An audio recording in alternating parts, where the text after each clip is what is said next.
A medieval king once went 6 months without a full bath. He considered it holy. A Roman street cleaner bathed every single day and paid less than the price of bread to do it. That alone should change how you think about the Middle Ages. But here is what most videos on this topic will not tell you. Rome had some of the most advanced public health infrastructure in human history, and it barely moved the needle on disease. Romans ate closer to what a modern cardiologist would prescribe than any medieval royal ever did.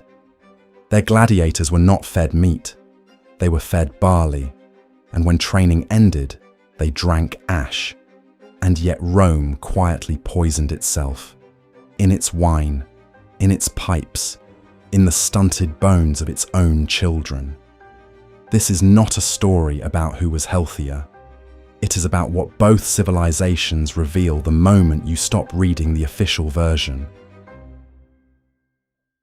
Rome moved water the way modern cities move electricity. 11 aqueducts fed the city at its peak, not dripping pipes, but enormous volumes of fresh water flowing continuously from distant mountains into public fountains, baths, and latrines across the entire urban grid. Some reached private homes, most reached everyone else. That last part matters. Roman public baths, the thermae, were not luxury spas for senators. They were infrastructure for ordinary people. Entry cost almost nothing. A labourer could walk in off a building site, strip, scrub, steam, and scrape dead skin off with a curved metal blade called a strigil, and be back at work within the hour. Every day. This was not leisure. It was routine. No medieval city built anything remotely close. Medieval towns managed with cesspits, open drains, and garderobes, latrines built into castle walls, dropping waste into moats or rivers below. No aqueducts, no thermae, no state investment in the principle Rome had figured out 1,000 years earlier. Clean water in, dirty water out. Even that logic, it turns out, was not enough. The Cloaca Maxima, Rome's famous sewer, was not built to carry human waste. It was built to drain marshland and control flooding. Most household sewage still went into cesspits, chamber pots, and the street. Paleoparasitology, the study of ancient parasites, shows no meaningful reduction in roundworm, whipworm, and dysentery organisms across Roman period sites compared with what came before or after. Vindolanda, a Roman fort on Hadrian's Wall, makes it concrete. Excavations of its latrine sediments found soldiers infected simultaneously with roundworm, whipworm, and giardia. The stone toilet had running water.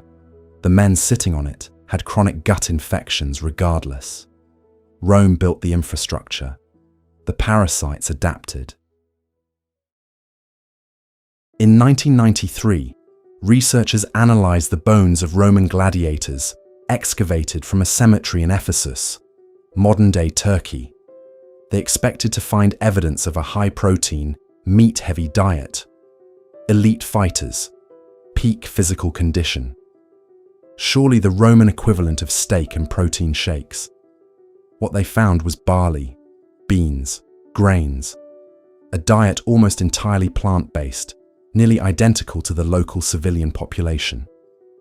Gladiators even had a nickname among Romans that reflected this: hordeari, barley eaters. And the same bone chemistry analysis found elevated strontium levels consistent with them drinking a recovery tonic after training, a mixture of plant ash and vinegar, essentially a mineral supplement described in ancient texts. Rome's deadliest fighters were fueled by what a modern sports nutritionist would recognize as a high-carbohydrate, plant-forward endurance diet. Nobody told them it was supposed to work. It just did. This was not an accident of poverty. It was the Roman dietary baseline. For most Romans, the daily diet consisted of wheat bread or porridge, legumes, vegetables, olive oil, moderate wine, and occasional fish or meat.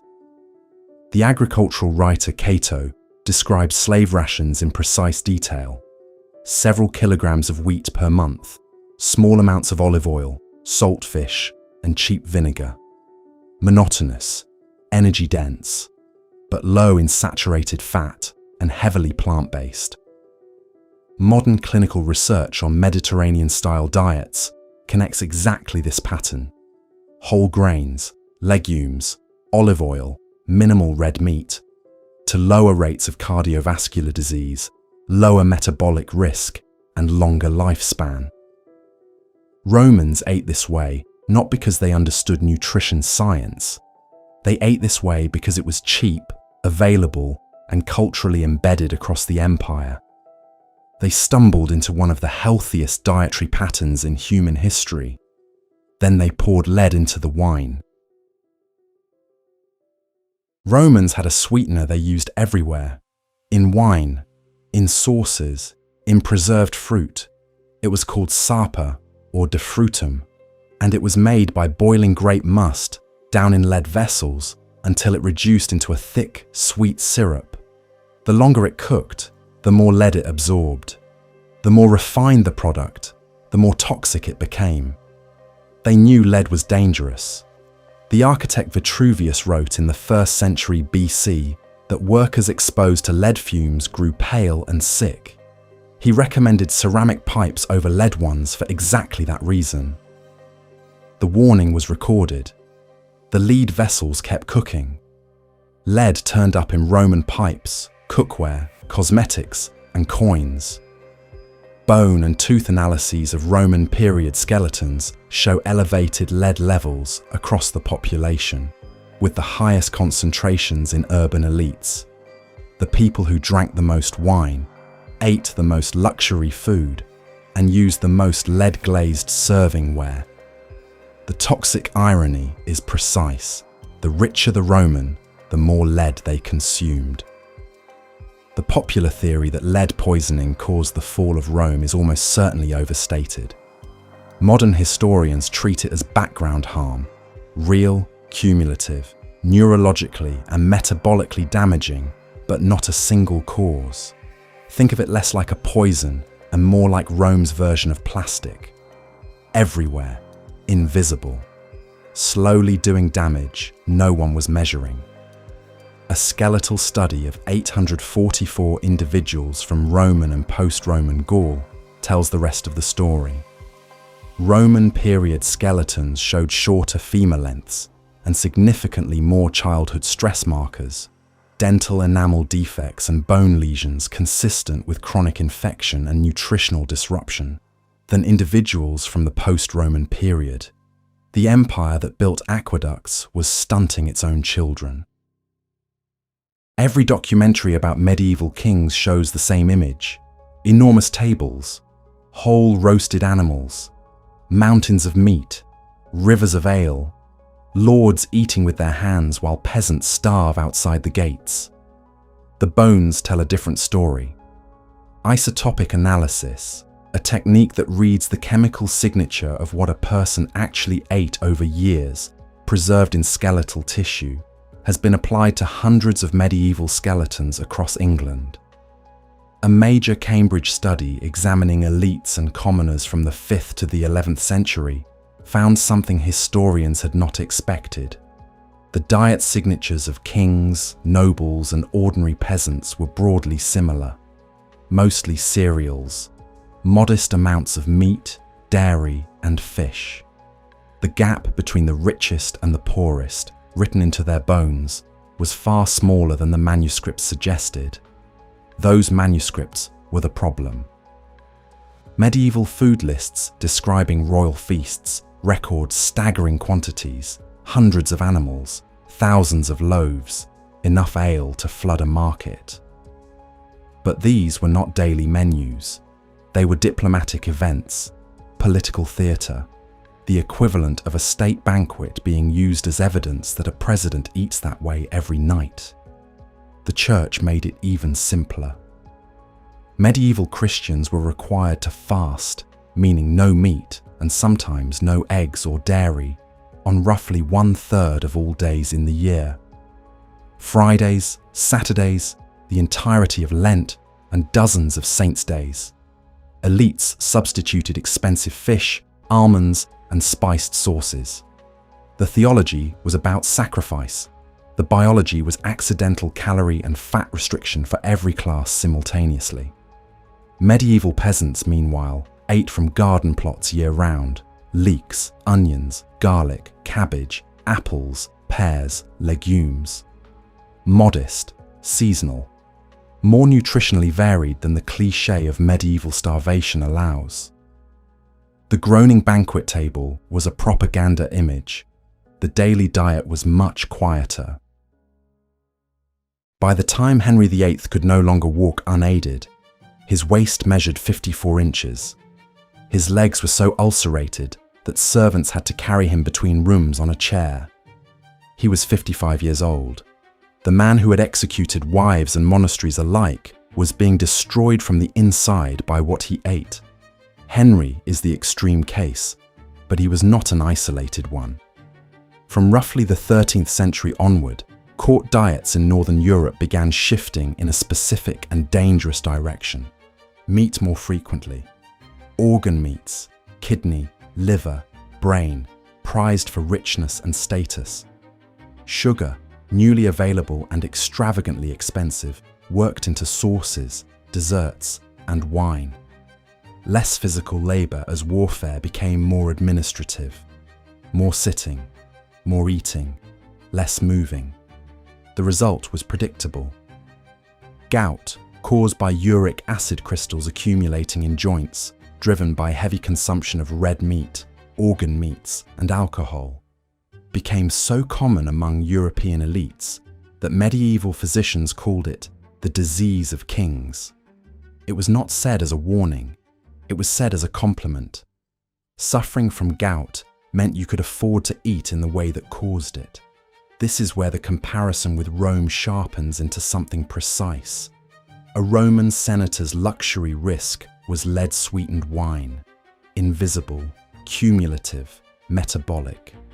A Northern European king's luxury risk by the 15th century was gout, obesity, and joint destruction from meat and sugar eaten in quantities that bodies were not designed to process daily.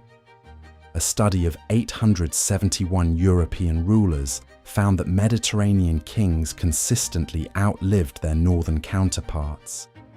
The researchers pointed to diet as a likely contributor. Those rulers stayed closer to the Roman pattern: plant foods, olive oil, less of the feasting excess that was crippling courts further north. Some kings never stopped eating like Romans. They lived longer for it. Documents can be rewritten. Chronicles can be commissioned. Marble statues are always flattering. Bones are not. Bioarchaeology, the study of human remains to reconstruct lived experience, has produced some of the most uncomfortable findings in the Romans versus medieval debate, and most of them cut in unexpected directions. Start with medieval Cambridge. Researchers examined 314 skeletons across 3 burial sites: an ordinary parish graveyard, a charitable hospital, and an Augustinian friary. The results mapped inequality with clinical precision. 44% of ordinary workers showed healed bone fractures, evidence of physical trauma from years of heavy manual labor. Among friars and wealthy donors buried in the friary, the rate dropped to 32%. Among hospital inmates, 27%. The harder your life, the more it showed up in your skeleton. Medieval inequality was not just economic, it was written into the structure of the body. Now go back to Rome. Researchers studying over 50 archaeological sites across the Roman Empire found something that should not exist if Roman sanitation worked as advertised. Parasite levels, roundworm, whipworm, entamoeba, histolytica, fish tapeworm, showed no meaningful decline compared with Bronze Age or later medieval populations. In some regions, they increased under Roman rule. The most likely explanation is the infrastructure itself. Multi-seat public latrines, where Romans sat shoulder to shoulder over shared channels, created ideal conditions for fecal-oral transmission. The same hands that used communal sponge sticks touched food.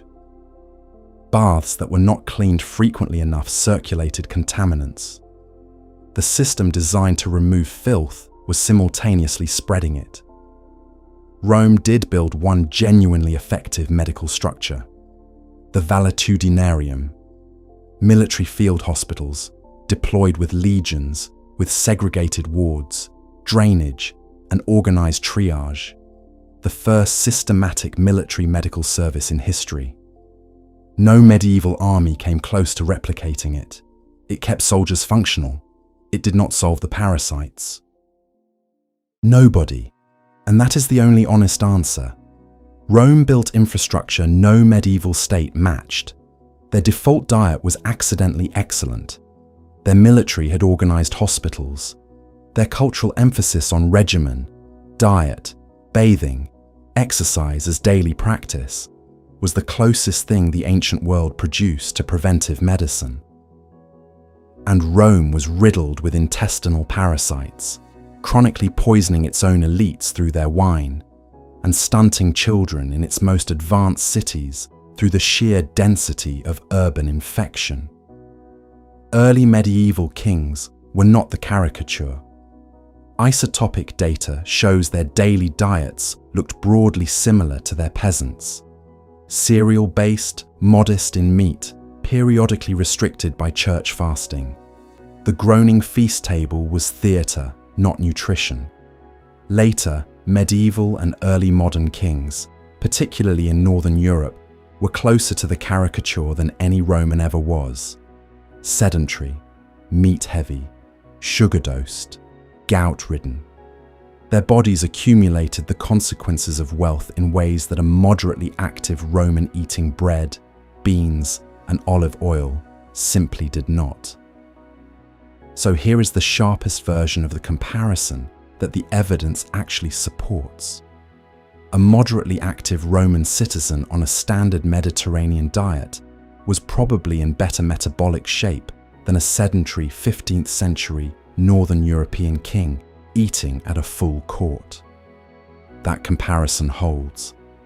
A Roman living in a crowded imperial city, drinking lead-sweetened wine and sharing a latrine with 40 strangers, versus a medieval peasant working outdoors in a low-density village. That comparison is far less clear.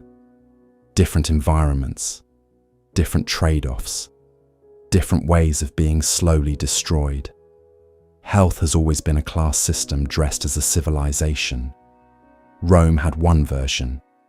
Medieval Europe had another. Neither version was kind to the people at the bottom. Every civilization finds its own way to make luxury toxic. Rome's elites sweetened their wine with lead syrup and called it refinement. Medieval courts loaded their tables with meat, organ flesh, and sugar until their kings could not walk and called it power. The infrastructure changed. The aqueducts gave way to garderobes. The thermae gave way to the sponge bath in a private chamber. But the pattern underneath never did. The people with the most access to each era's best technology and food, the Roman senator, the Northern European king, also had the most access to each era's most specific method of self-destruction.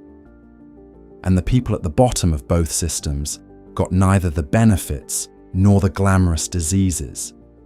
They got the parasites, the fractures, the stunted bones, and the childhood infections that killed more of them than any plague or any war. That is the real answer to the question this video asked. Not who was healthier, but who the health was for. Rome built the machine.